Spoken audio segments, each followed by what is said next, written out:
All right. Okay, so we are recording. Good morning, everyone, and welcome to the second installment in NJFA's policy webinar series. Today we're going to be talking about supportive housing, and particularly the needs here in New Jersey and some things that we can be doing to address them. We're really happy to welcome you all to join us for that discussion. Just a few housekeeping notes as you are all beginning to join us and get settled here. As you might remember from other webinars, number one, recording this. Number two, you all have joined this webinar in listen-only mode, so you don't have the option to share your video or unmute yourself at the moment. So please do use the chat box to communicate with us if you have questions or concerns or comments, and also pose your questions to our presenters there, where we'll be monitoring that. And once the presentation is wrapped up, we'll go to a Q&A, and if there's anyone who would like permission to unmute, we can do that as well, so that we can have a two-way conversation here, because I know our presenters are really interested in your feedback from their presentation, and also want to know what you're curious about and what questions you have for them. So we'll move through that when we get that portion of the program, but just wanted to lay that out in the beginning. Before we do get into the program, I do want to let you know that we are sponsored with this series by Archer Law Offices, and we're really happy to have the support of Carl Archer and his team, one of whom is with us right now, and that would be Tom Callahan. So Tom, if you want to take it away and go ahead and go through some of the services and things for Archer Law, and let people know about the firm, and then we'll get into our presentation. Good. Thank you, Melissa, and good morning. My name is Tom Callahan. I'm Director of Senior Living Resources at Archer Law Office. We are an elder law firm. We specialize in things like Medicaid, guardianships, Medicaid planning, wills, power of attorneys, and all the paperwork that's necessary. And my specialty, which is the crisis management that comes with senior planning. A lot of times we don't plan to age. We plan to retire, but we forget about aging issues. And we find that mom is caught up short. Our team is able to get mom placements, whether it be in a facility care or in home care, as well as make it affordable for you. Archer Law Office is proud to present and to sponsor these programs with the New Jersey Foundation for Aging, and very much looking forward to today's topic. Great. Thank you so much, Tom. It was really great to have you here, and again, have the support of Archer Law. So without too much further ado, I will turn it over in a minute to our presenters today, who are from the Corporation for Supportive Housing, which they'll tell you more about. And both of them, Courtney Christensen and Cassandra Warney, are great friends of the New Jersey Foundation for Aging, and have been engaged in conversations about affordable housing for seniors in New Jersey for a long time. As some of you on the webinar might be familiar with, the New Jersey Foundation for Aging has been convening a stakeholder group since 2017 on the topic, and released in 2018 a policy recommendation report on the topic of senior affordable housing. And we hope to continue to engage that group, and actually are looking to schedule a date to have a further conversation. So we hope today sparks some further discussion on that as we move along in the process of getting that set up.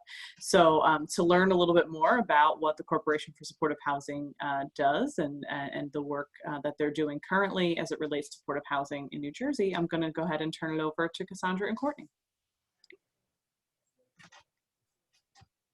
Great. Thank you so much, Melissa. And we are just going to get our slides loaded up here, so it'll just be a second. But in the meantime, I just want to say thank you to Melissa and the Foundation for inviting us to speak today. I think I've had well, I don't know who's on the line at the moment, but I think over the years I've had the opportunity to meet and or work with quite a few of you, and am excited to be able to speak to you today about some of the more recent work that we've been doing in this space, and hopefully also spark some ideas and conversation around how we can continue working together moving forward on these joint efforts to address housing and services for older adults in New Jersey. So I guess I should introduce myself before I go too further. My name is Courtney Christensen, like Melissa mentioned, and I'm the program manager on the CSH Metro team. So our team specializes works primarily in New Jersey, New York, and Pennsylvania, and I also serve as one of the CSH area individuals on aging issues more broadly across the country. So excited to be able to really dig in here in New Jersey. And I'll let my colleague Cassandra introduce herself as well. Good morning, everyone. My name is Cassandra Warney. I am a senior program manager with Courtney on the CSH Metro team, and I work primarily on New Jersey, and I'm relatively new. I joined in mid-May, and so looking forward to being able to share some of the results on the supportive housing needs assessment with you and for the discussion towards the end of today's webinar. Great. So today we really want to focus on that needs assessment that Cassandra mentioned. So first we're going to start with just a little bit of background. This might be repetitive for some of you out there who have worked with us in the past, but we want to make sure we're all on the same page in terms of what supportive housing is, who it's really intended for, and how it can be a really crucial tool for our communities to meet the housing and service needs for older adults. Then we'll get much more in depth around the data analysis that we've done on this topic to really better understand just what the scale of the need is in New Jersey. And then we'll also share the work that we've been doing over the past 6 or so months with stakeholders from all different kind of groups and sectors that are invested in this work, from healthcare to Department of Corrections to, of course, our aging advocates and others, to make sure that we are developing clear and achievable action steps to actually make progress to meet this need. So for those of you that aren't familiar with CSH, we are a national nonprofit organization that started about 30 years ago in New York City, but we work nationally in 48 states and have, I think, 13 or 14 hub offices now. Cassandra and I work out of the headquarter office in New York City, but our team focuses on New Jersey, Pennsylvania, and New York. And we are not actual developers of supportive housing. We don't own or operate, but we are an intermediary organization that really emphasizes the development of additional supportive housing and the improved quality of supportive housing that exists. So we have 4 main lines of business to achieve these kind of core goals. The first are training and education. The second is lending. We are a CDFI, so we provide pre-development and acquisition financing to developers out there who would like to build supportive housing. We also do policy reform. So we're excited to be a part of this series with NJFA. And then finally, we do consulting and technical assistance, really on any scale, whether it's a small project or working with communities around developing strategies to end homelessness through supportive housing, et cetera. So we really focus on building cross-sector collaboration as the solution to really addressing housing and services, which we know must go hand in hand to serve the more vulnerable members of the community. So a little bit more about supportive housing. I think supportive housing and affordable housing can sometimes get a little bit confusing. So the way I like to explain it is that affordable housing is like an umbrella. And the core goal there is that households don't have to pay any more than 30% of their monthly income toward their rent. And affordable housing, I'm sure you all are very familiar, can take on a lot of different forms depending on how it's funded and where you are. But supportive housing is a type of affordable housing that combines that affordability dimension with supportive services. And it's really intended to help individuals and families who face complex challenges to be able to actually access the housing and then maintain the housing once they're there. So it could be intended to serve individuals with behavioral health needs, perhaps folks coming out of incarceration, older adults who may otherwise end up living in a nursing home or an institution, even though their level of need isn't quite at that level, but they can't live independently. Well, they can't live in the home they've been in the past. Folks who've experienced homelessness, those coming out of foster care. It really can be tailored to different populations depending on what the need is. But the core goal is that the supportive services are really tailored to serve the needs of the individuals living there, to help them access the housing and stabilize, live with autonomy, independence, dignity, all of that. So key components of quality supportive housing. Sometimes I hear supportive housing models or a whole bunch of different terms, and there isn't one supportive housing model. The way it's defined is really through the quality and the extent of the services that are offered in collaboration with that affordability piece. So if you want more information on kind of how to understand what makes supportive housing, we have the Dimensions of Quality guidebook on our website. I'd be happy to share that with anybody, but this is the really quick and dirty version of that. So supportive housing targets households with multiple barriers, all of those things that I just mentioned, often coming out of the homeless service system, behavioral health, etc.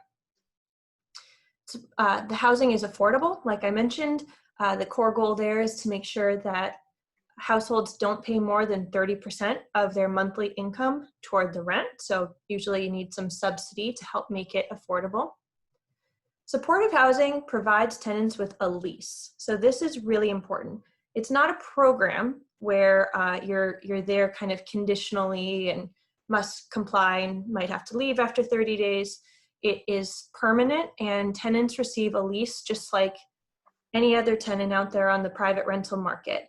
You have the same responsibilities and rights as a tenant that you'd have in any other housing.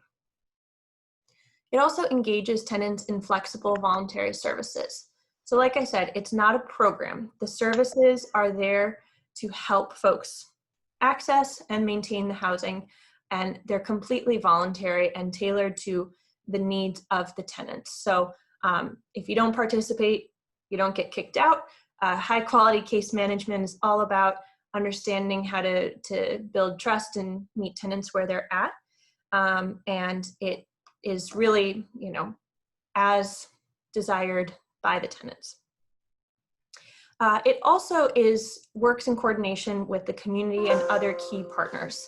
So supportive housing is all about community collaboration. Not every single service can be offered in the housing itself through the case management. So it's really key that community healthcare providers and other community-based organizations are key partners, and that folks are connected to the broader community. You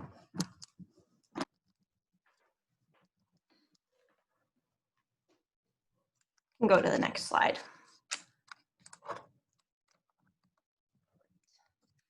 Sorry, just needed to plug in my computer there. Okay, great. So how is supportive housing financed? There are a lot of different financing mechanisms, and it can get a little bit confusing. We have a lot more resources on our website about that as well, if you're curious. But the kind of high level piece to understand is that there are typically three separate budgets that come together to make a supportive housing project work. So you've got the capital, which of course is the bricks and mortar. That's the first stage here that you have to figure out how you're actually going to build it. The second is operations. So that's your day-to-day ongoing budgeting to make your building run. So rent is kind of the key piece there. And usually to make the housing affordable, you need some sort of operating subsidy. So that can come from the federal government, state, even county or local subsidies. And there are a number of different forms that can take, which I'll talk a little bit more about on the next slide. And the last budget is the services budget. So this again is a variety of different sources that can come from government, sometimes Medicaid billing, housing services through HUD, etc. And that's to be able to have that case management staff on site to provide services that are tailored to the needs of the individuals living there. So supportive housing, like I said, there's not one model that necessarily makes supportive housing. It's all about the quality. So it can take a couple of different shapes, just depending on the financing and where you live and what makes sense. But the two big forms it can take are either project-based, also known as congregate, or tenant-based, also known as scattered site. So congregate, you probably hear a little bit more about, to be honest. And this is where you actually have a physical building that you've used LIHTC or whatever other funding to build and put together. And congregate, because people are all living there together. But typically, only 40% of the units in any building are actually designated as supportive housing, so attached with that service funding. The remaining units are typically affordable and available to the broader community. And the reason for that is because we don't want supportive housing to feel institutional, right? That's a model that as a country we've really tried to move away from. So it's integrated and should feel like folks are just living in the community and they have the option for the additional services to help support them. On occasion, with really small projects though, you will have just all the units there, if it's just a handful, that are supportive housing. The other model is tenant-based or scattered site. So typically the way this works is that the funding allows for a voucher with services attached. So that's kind of like you get a Section 8 voucher, you can take it out on the open market, find an apartment that the landlord will accept the voucher, and that brings the affordability piece. And then a case manager will actually come out and visit the tenant and help provide the services directly, but also connect them to other community-based services. There are often groups and activities in another location that the tenant can come participate in, but that's the scattered site model where it's just out on the open rental market. So I want to talk just a little bit more about the services piece, because this is really key to what supportive housing is all about and why it works to really help individuals who may not otherwise be able to get housing to be able to do so and thrive. So like I mentioned before, really high quality case managers are proactive and creative when it comes to strategies to engage tenants. So the services are voluntary, like I mentioned. So using strategies like progressive engagement, motivational interviewing, case managers are able to build trust and engage those tenants and help them to achieve whatever goals they've set out for themselves. The services are also not time limited. So just like their tenancy, which is not time limited, it's just a regular old lease, the services are not only available at the beginning of their tenancy, for example. These are ongoing case management services. They may need to be a little bit more frequent or intense at the beginning when the transition can be a little bit hard to come into housing, especially if someone's been homeless in the past. And it might be a big move. I think we all struggle sometimes with change. So while it might be a little bit more intense at the beginning, it's available throughout the duration of a person's tenancy. And if there's a life event that may require a person to have more intense case management for a little bit, there's the flexibility to be able to do that. Dial it up, dial it down based on what that household needs and wants. So supportive housing, study after study has shown works. It is cost effective, and most importantly, it improves quality of life and health outcomes. So we have seen a reduction in healthcare costs, improved access to ambulatory care, increased adherence to medication, and this is really important, self-reported improvement in quality of life, which is really what we want to see, especially for older adults in supportive housing who want to live in the community. And cost savings for public systems. folks living in nursing homes without needing to be there, or in shelter, or just bouncing back and forth to the hospital when maybe some of those visits could have been avoided, is really expensive. I think we all know that. So the stability that supportive housing offers actually does save quite a bit of money for the public systems. So that's all very high level about supportive housing in CSH. So now we're going to get a little bit more into the work we've been doing here in New Jersey. So CSH was awarded a grant from the Henry and Marilyn Taub Foundation. I think I saw Julia, our grant officer, chat. So hi, Julia. And we're really going to be talking about the work we did through that grant. So the key components were that we conducted a needs assessment. So Cassandra will get more into that in a minute, but really the goal there was to take a look and say, how many older adults throughout New Jersey actually need this kind of housing, but there isn't any available. So we have to define the problem first before we can try to go about solving it. So we did that assessment, probably worked with many of you on the phone to come up with a number that we can really start working towards. We also did training and technical assistance and engaged with stakeholders all across the state to come up with, to build a case for supportive housing and to start working towards achieving that goal to make it available to everyone who needs it. So a little bit more about why us from the housing world and from supportive housing in particular are so focused on older adults. So we know that unfortunately the cost of housing and the incidence of homelessness are actually rising for older adults all across the country and in New Jersey. So we really want to focus on this population as a key group of our tenants and make sure that the needs are appropriately addressed, that the housing is available, and that it's tailored to exactly what their needs are. So some of the kind of core groups within this kind of older adult and supportive housing population include those who've previously experienced homelessness. Unfortunately, those experiencing homelessness for the first time after 50 is going up, and it is expected to continue rising over the next decade. It also includes folks, like I mentioned, who've been institutionalized in a nursing home and who didn't really need to be there in terms of the level of care, but because of maybe affordability or couldn't find an accessible unit or had some needs that just couldn't be met in their previous place of residence, ended up in an institution. And then we've also got older adults that have been in supportive housing for a while, and now they're aging and want to be able to stay in their supportive housing.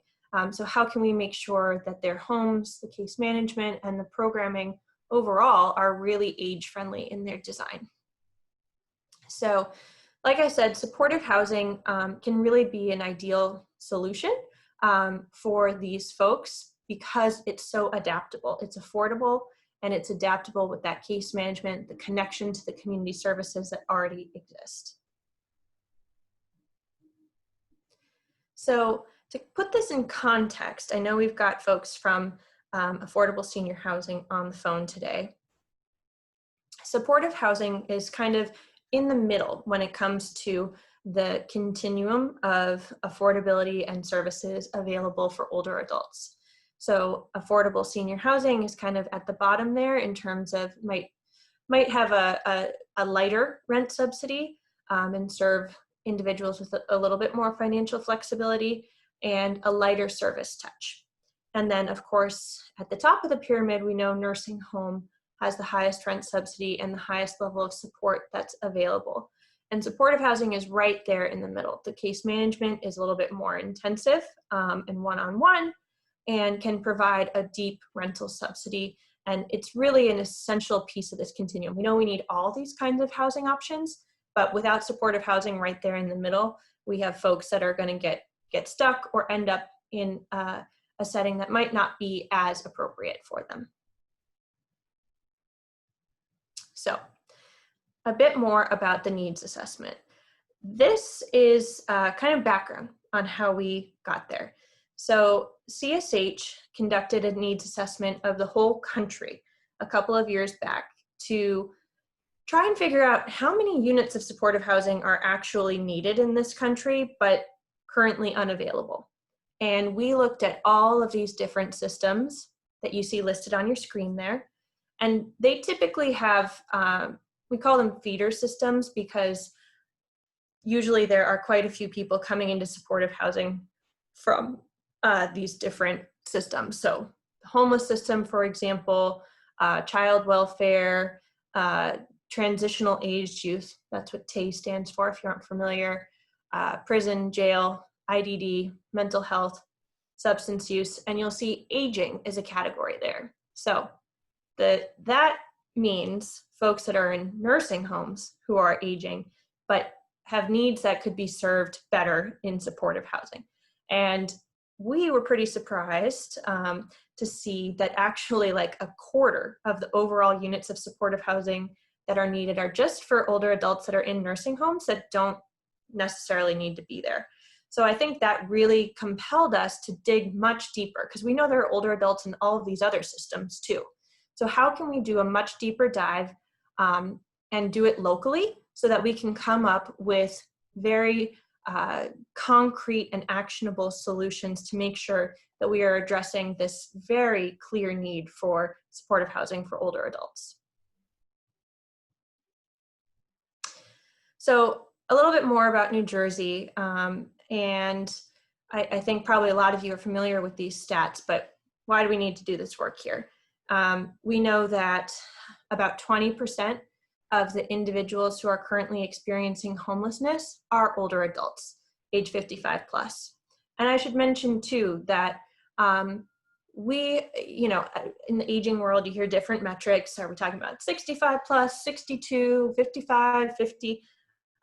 Typically, we at CSH try to be as inclusive as possible and look at actually 50 plus because for those who've experienced homelessness or other trauma and extreme stress, we actually find in the research that geriatric symptoms start to become common about 20 years before they would for folks who've been housed throughout their lives. That trauma and that stress actually advances the incidence of geriatric syndrome. So we want to make sure that we are holistic and inclusive in the way we think about aging and make sure that the services, the accessibility, and everything else are available when people need them, not just when they hit a number. So additionally, we know that Social Security is the only source of income for 1 in 3 older adults in the state, which makes affordability a big challenge. The number of older adults is going up over time. We see that over the next 14 or so years now, that number is going to go up by 32%. And then 54% of New Jersey residents cannot afford to provide for their basic needs as they age. And that comes from that elder index that NJFA put together. And that's a pretty shocking number. We have a crisis in the making and need to make sure that folks don't have to choose between paying their rent and paying for their medication or paying for their groceries as they get older. We want to make sure that those basic needs are accounted for and people can really thrive as they age. So just one last point I want to make before I turn it over to Cassandra to talk about the needs assessment is that since we've been doing all of this work, of course, COVID has changed the world in which we live. And I think to a large extent has really just made all of us double down on the work we're doing. We know that the needs of older adults were great and they're even greater now. We know that older adults are most severely impacted by COVID-19, as we can see on the screen here, the distribution of death by age group. And additionally, that's compounded by disparities in the race and ethnicity of populations who are most affected. Unfortunately, data on both age and race or ethnicity don't tend to go together. We look at one graph or the other. That's a gap that we want to make sure we're advocating to address.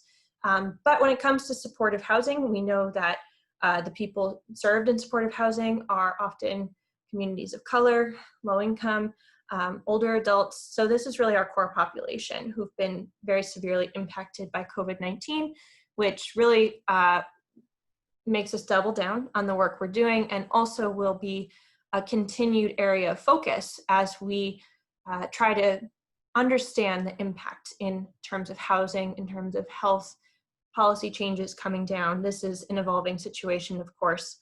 So we just want to point that out, make sure we're really centering race equity, the needs of older adults in the work that we're doing. So with that, I'm going to turn it over to Cassandra. Thank you, Courtney. So I'm going to talk through the supportive housing needs assessment for the aging population that the CSH team conducted, as well as get into the priority areas and action plans that were developed in collaboration with New Jersey stakeholders. And then we'll reserve about the last 15 or 20 minutes to be able to have discussion.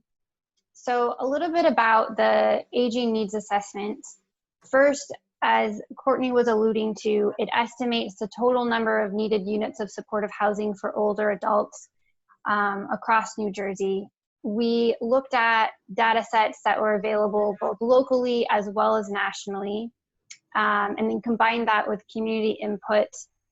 We went through several drafts to be able to get feedback as we were completing the assessment. We looked at multiple systems that Courtney was talking about earlier that feed into supportive housing, which I'll get into a little bit more detail on the next slide. And then when coming up with the assessment, we kept in mind a range of things, which included thinking about advanced aging, recognizing that the homeless population ages much faster, looking at ADLs, activities of daily living, thinking about chronic conditions for this population, as well as policy changes and other factors. And a few things to keep in mind about this assessment in terms of some limitations in use is the first is that the data sets we looked at were not consistent in terms of age metrics. They came from different data sets. And so some defined aging starting at a different age. Some would be 50, some would be 60. So keeping that in mind. Some of the data sets that we accessed were slightly dated, and important to just repeat again on how COVID has compounded existing racial disparities that exist in our systems. And then finally, the purpose of this assessment is to be able to foster community discussion strategy to help New Jersey be able to figure out how to build more supportive housing, as well as increase the quality of what's being provided to be able to help aging adults in New Jersey live as healthy as possible. And so here's a little bit more detail on some of the systems that we looked at in terms of looking at point in time count, looking at the homeless systems, looking at people within nursing homes who can be able to move out into supportive housing, looking at aging adults who might be exiting jails as well as prisons, aging adults who are accessing services within the behavioral health world, as well as aging adults with developmental disabilities, and then of course those who are extremely rent burdened. And so these are some of the systems that informed the overall assessment. And so these were the results from the needs assessment. So all in all, we calculated that New Jersey needs a little over 17,000 supportive housing units to be able to address the needs of their aging population. And you can see on the left side of the screen, the different sectors or systems that we looked at, and then the unit need that's associated with that. What you'll see is that severe rent burdens is the largest group who need supportive housing, along with people exiting nursing homes. And then after that, it's the IDD system, along with people who are exiting prisons.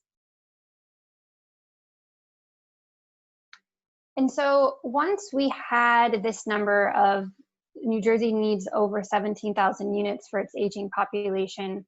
We went back to the stakeholder group that we've been working with to ask them, what's your reaction to these numbers? What can we do in terms of having high impact to be able to help think through how do we expand both the quality as well as the quantity of supportive housing? Because 17,000 is a large number and it's a bit overwhelming. And so the group identified 6 different priority areas to be able to help the state think through this. The first is being able to expand service dollars. So we know that supportive housing budgets are tight and they may not be flexible or large enough to provide adaptable, tailored services to meet older adults' changing needs. And so they wanted to be able to think through how service funding can be expanded or changed to be more person-centered and help keep residents in their home as they age, as opposed to having to go to higher levels of care, such as a nursing home. Another priority area is looking at being able to maintain capital funding. So New Jersey has seen funding in the Affordable Housing Needs Trust Fund for the first time in a decade. It was really exciting to see Governor Murphy mention that when he was highlighting his budget priorities, and so hopefully the legislature will agree with that. However, we know that there are, with current revenue shortfalls, risk in terms of those funding. And so wanting to think through maintaining what currently exists, as well as thinking through how do we help residents be able to modify their existing homes to be able to help them age in place. Another priority area is thinking through how to maximize COVID resources that are coming in or we know will be coming in. In response to the pandemic, policymakers have been looking at different types of funding and legislative changes in reaction to this. And so we know both New Jersey and eventually the federal government will be issuing additional relief. And so thinking through where are the opportunities to make sure that aging adults can be prioritized and having funding as it's attached to that. One of the other priority areas was addressing NIMBY-ism. And so, developing affordable or supportive housing has often been challenging in New Jersey due to local resistance to zoning laws, the not in my backyard. I think of the Mount Laurel decision. And so really wanted to think through how can we begin engaging local communities to help them think through how do we make things more age friendly, and being willing to partner in meeting both the housing as well as the service needs of aging neighbors. And the 5th priority area was expanding eligibility. And so thinking about accessing supportive housing, that requires that the applicant household meet all these different program eligibility requirements, which are usually dictated by funding and don't always align with what the person needs. And so really wanted to think about, okay, what is eligibility? What's the application process? And what are potentially some changes to ensure that supportive housing is accessible and then tailored to an individual's needs?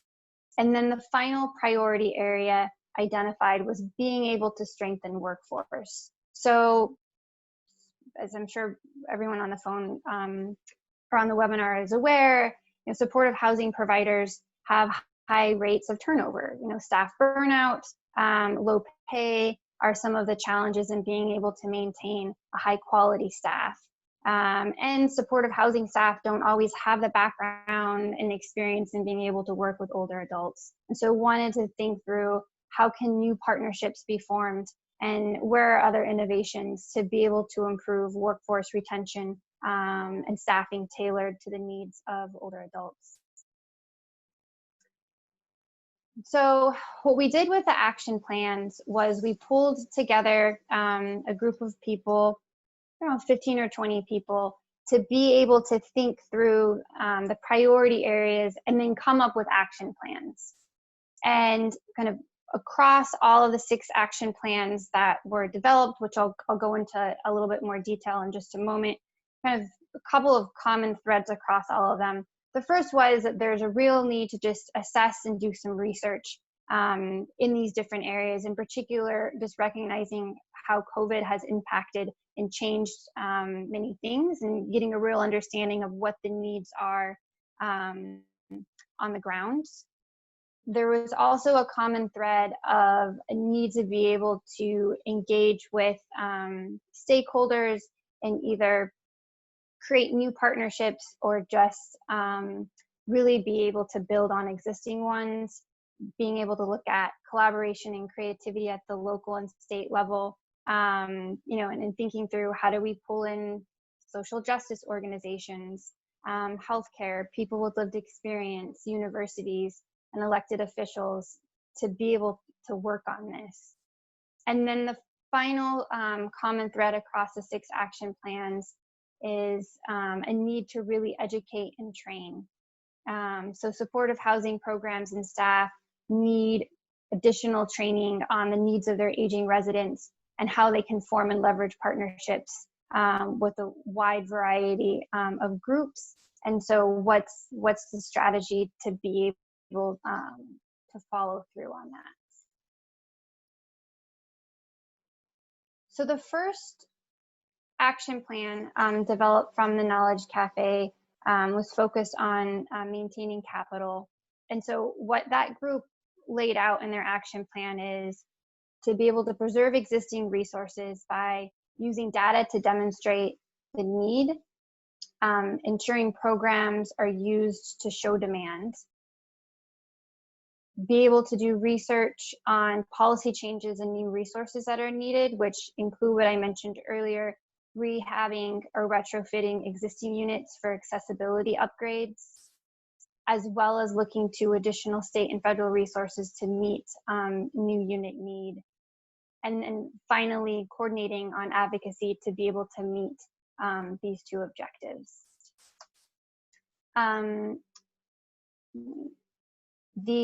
Oops, sorry, I'm trying to get rid of the screen so I can see the slide. There we go.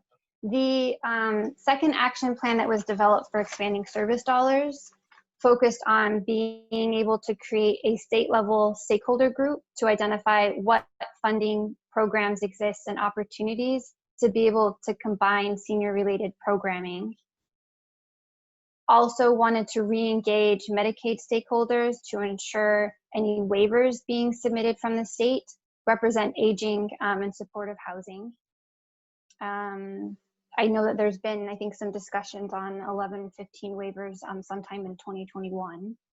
And finally, engage continuums of care, COCs, on aging and explore opportunities for future COC applications to target folks aging in place or in new senior buildings.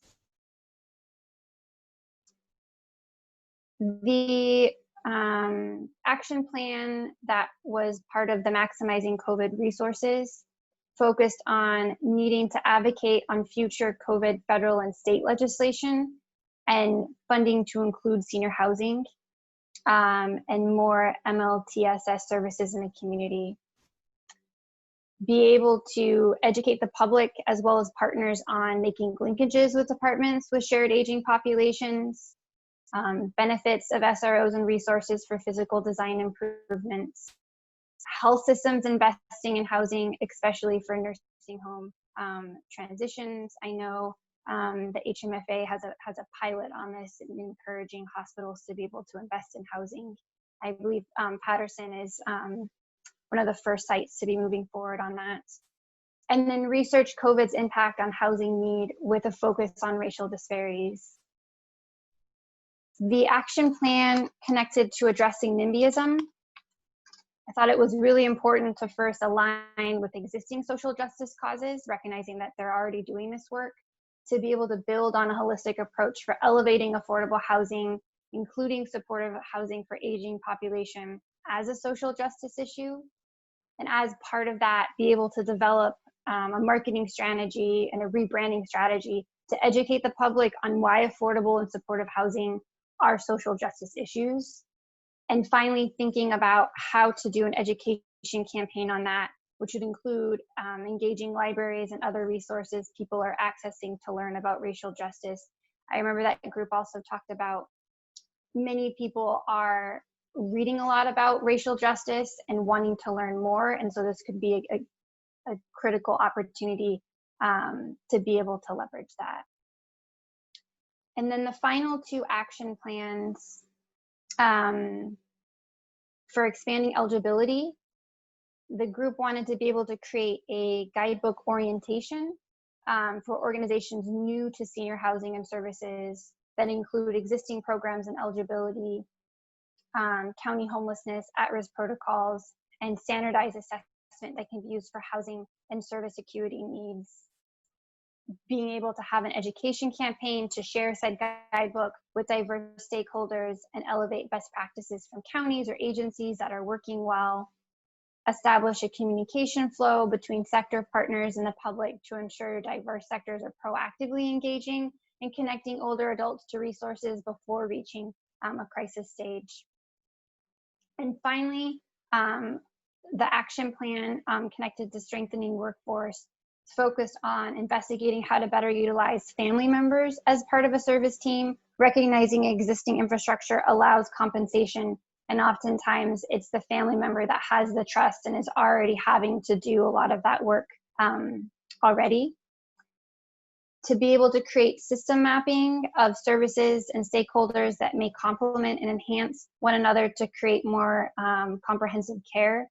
And finally, be able to have guidance for connections to organizations like academia, like physical therapy, occupational therapy programs that can be applied to other organizations as identified.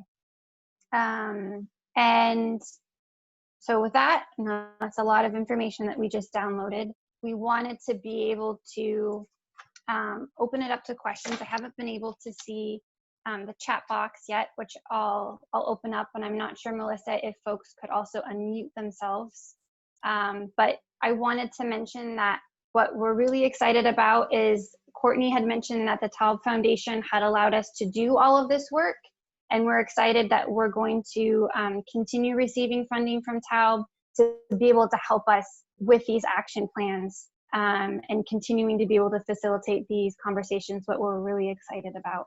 So with that, I'll open it up and see what's in the chat box, and hoping to hear if folks have any kind of initial thoughts on everything that was just presented. Yeah, that's great. Thank you so much to both of you, Courtney and Cassandra, for all of that great information. It looks like we do have one question in the chat box, which looks to be quite lengthy. So I'm thinking that I might ask, is it Shiza? I'm gonna hit the allow to talk, which I think allows you to unmute yourself. And if you want to go ahead and ask your question to our panelists. Hello? Oh, yes, wonderful. Thank you. If you could introduce yourself and then ask your question, that'd be great. Absolutely. Well, thank you so much for that presentation. It was a great overview of supportive housing, but then also the specific needs for older adults in New Jersey. So thank you for that. My question is more around sort of just general supportive housing. So, you know, the idea is it best to sort of, you know, we talked about today supportive housing specifically for older adults. What if there's an idea to serve multiple populations within a supportive housing community? Do you have any sort of, how does that sort of work? Is it better to focus on a specific population because then you can tailor the services accordingly? And I've just listed a few of the populations potentially to serve. So for example, children aging out of foster care, single mothers, aging adults, folks re-entering.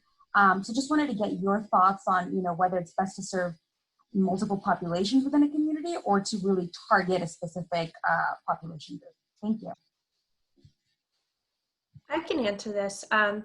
So I think you actually kind of nailed it there in terms of the key issue being, do you have the staff and the services in place to make sure that you're really meeting the needs of the population? So I think that's the #1 question, is you want to make sure that the services you're offering and the staffing model that you've come up with are really tailored to what those needs are. So in terms of, you know, best practice, there are definitely examples out there where multiple different populations are served within the same building or kind of project that's funded. And if you have the funding to do so, there's not really any restriction on why you wouldn't. I think it's a question of quality and what you feel your organization is best able to serve. We also know that sometimes, like, we talk about populations, right? But in real life, people aren't just neatly fitting into one box, right? You might be an older adult, but you may also have a behavioral health challenge. You may have also experienced homelessness in the past, right? So there is some crossover, and I think that's important to keep in mind. But my take on the question would be, if you are trying to design a new supportive housing project and you're thinking through who you want to serve and what your staffing model should be, think about what your capacity is as an organization, what your area of expertise is, who you'd need to hire, what training might need to be done. And then also do more research on the population itself that you're thinking of serving. So if you're thinking about serving older adults coming out of homelessness, engage with the local COC and the shelter and think through what do their health needs look like, what do we know about this population, to make sure that the staffing model you come up with is really tailored to what they need. So that was a bit of a long answer, but I hope that kind of help clarifies. I think that's very helpful. I appreciate that, and I hope that the person who asked the question, as well as the others on the call, found your answer informative. So a couple of other things that have popped up in the chat box. David has asked, and this is actually something that I was curious about too, is any of this needs assessment data available by county? Is it broken down at all in regional or county-wise or town-wise, or is it just New Jersey statewide data? So it is only statewide.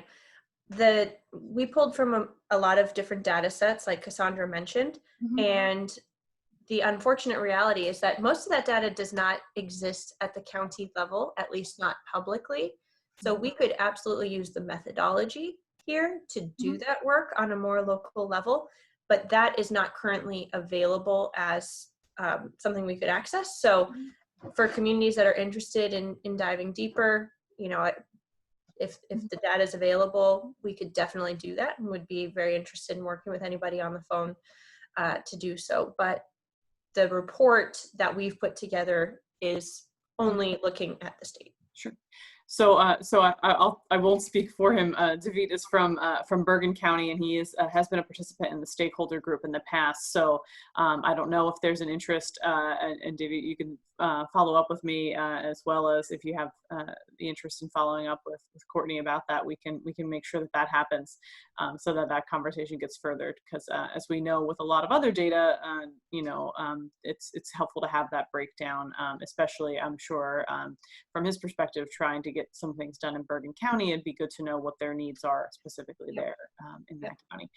We did also have a question about, and I know we get a tendency to talk in acronyms, and so I just wanted to respond to Donna, who asked what NIMBY and CSH stand for. So CSH is the name of your organization, which is the Corporation for Supportive Housing, and then NIMBY-ism, which also Tom was gracious enough in the chat box to do while we were talking, to type out that it stands for not in my backyard. But I just wanted, because Cassandra, you did spend some time talking about that and how that plays into this, if you could just maybe answer that question a little bit more deeply and let people know exactly how the not in my backyard issue shows itself and in ways that it's a barrier. So.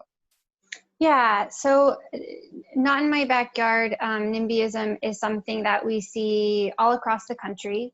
But in New Jersey, just in the spring, the New Jersey Institute for Social Justice released a really good report on redlining that goes into the New Jersey specific history of why New Jersey has more segregated communities nationally, and why that is, going all the way back to covenants being written in a way that would exclude particularly Black and Brown communities, going into the history of redlining itself, which is in the 1930s. The federal government put out maps that essentially redlined predominantly Black communities to say those communities are too risky to invest in.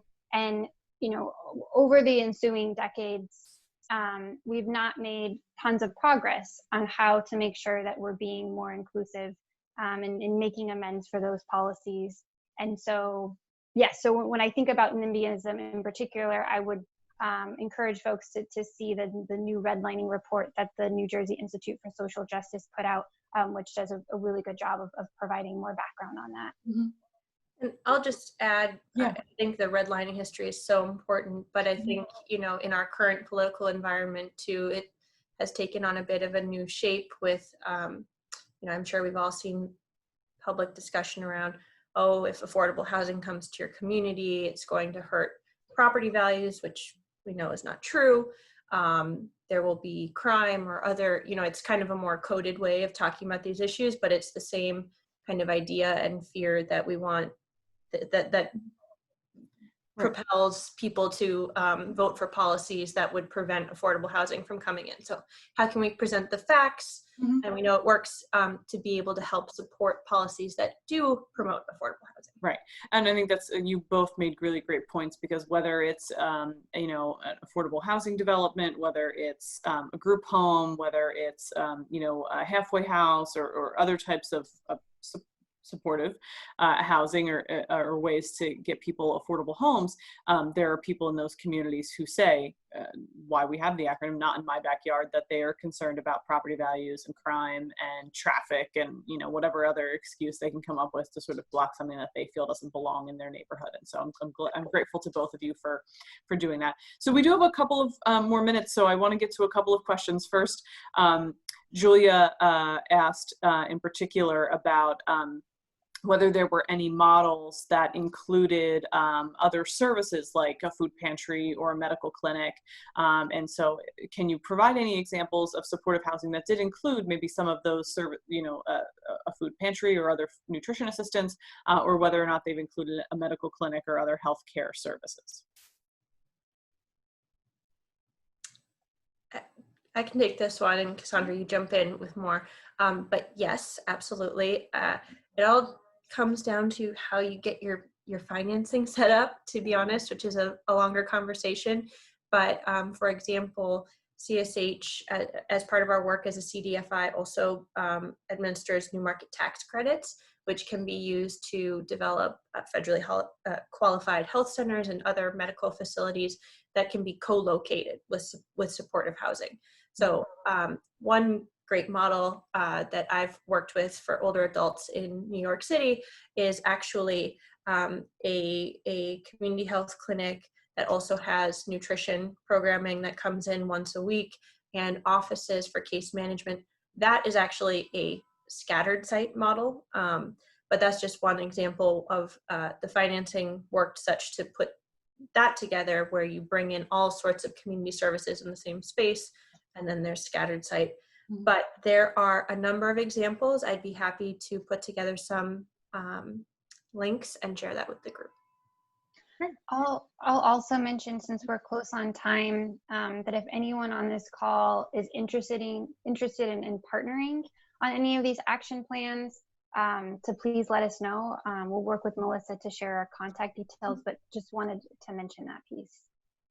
Great. And you're right, we are just about at time, but I think we can allow one more question. So Karen Zerlo, who is a professor at Rutgers, is posing a question in the chat box, which is a little bit on the lengthy side, but she's asking about staffing. And so I'm going to hit the allow to talk. And Karen, if you can unmute yourself, if you want to ask your question to the panelists, that would be great. Sure. Thanks so much, Melissa, and thank you, ladies. I thought your presentation was excellent. I'll be brief because we're short on time, and my question is twofold. One is, the early part of your presentation, you discussed service staff and case managers, and I'm wondering who employs those individuals? So thanks, Karen. Again, unfortunately, it always comes back to funding. But depends on how the supportive housing program in question is set up. But sometimes you have just one supportive housing organization that actually does the development and owns and operates and provides the supportive housing services. And that's like the easiest, cleanest example. If they, within their portfolio are able to do all of those different things. But sometimes it is a partnership of different organizations coming together.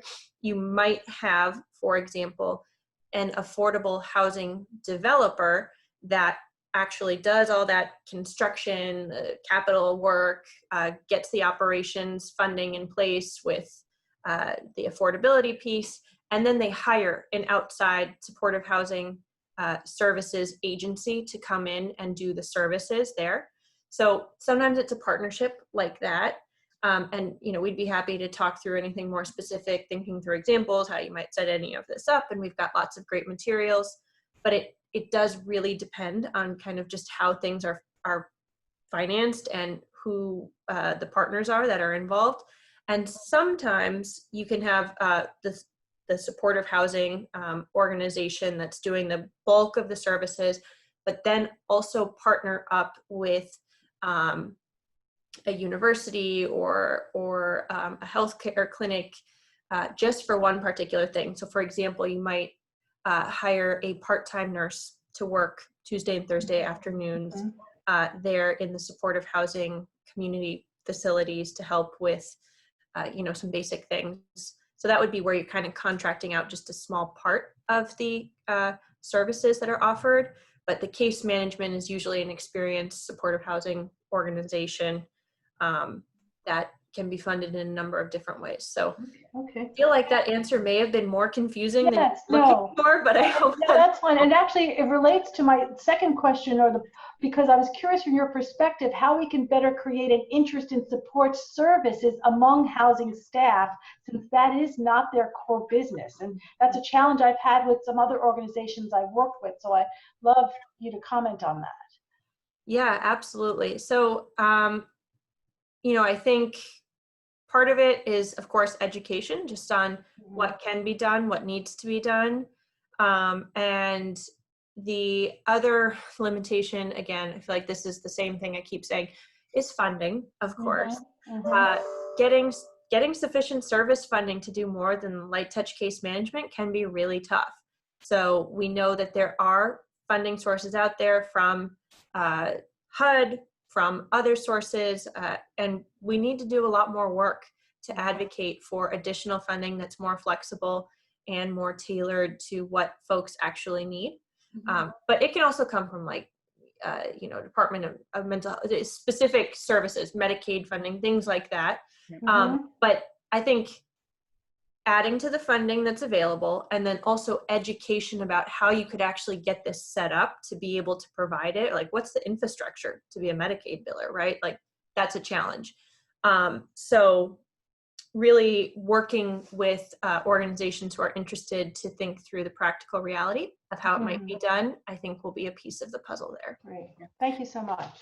Yeah, thanks, Karen, for asking that question, and Courtney for such a thorough answer. I do think that you're right. A lot of it is education, and the organizations that are already working on trying to address that through programs and funding and education, like New Jersey Housing and Mortgage Finance. I don't think Maria's on the call on the webinar today, but the work that they're doing there around several programs, and the education that we do, that your organization does, that folks like the Shared Housing Association, Supportive Housing Association, SHA here in New Jersey does as well. There are a lot of organizations that are trying to do education and awareness around this, and so I think continuing to have the conversation is the way we can sort of address that, as well as many other issues that we've talked about today. So I want to thank you both for your time today, and thank all of you who joined us and listened in on the presentation.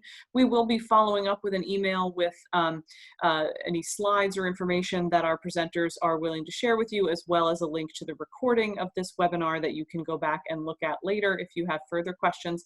And please do remember that we do have one more webinar in this series. I'm just going to quick switch our screen share so that we can put that back up there. So bear with me for a moment. as we do that. So we do have one more webinar in this series coming up on October 15th. Please note that that starts at 11 a.m. I know we've started most of these at 10 and today we started at 10:30. I don't mean to confuse people with different timings, but I just want to point out we do start that webinar at 11 a.m. And I'm really happy to report that we'll be joined by Jan Muchler from the Gerontology Institute at UMass Boston, who is, in my opinion, a foremost leader in the conversation around elder economic security, and is going to share with us the information about the Elder Economic Security Standard Index and its history and its current state, as well as how we here in New Jersey and JFA, as well as our partners at the Division of Aging Services, are not only collecting and reporting the data, but using it in advocacy and other ways. So I hope that you'll all visit our website and click on the link to register for that and join us. But again, want to thank Cassandra and Courtney for joining us today from CSH and talking about supportive housing. And I look forward to continuing to engage in a conversation with all of you about that as we move forward and trying to advocate for older adults in New Jersey and affordable homes. Thanks again to Archer Law Office and Tom for joining us this morning as well. So hope you all have a great rest of your day. Thank you. Thank you. Thank you, Melissa. Goodbye, everyone.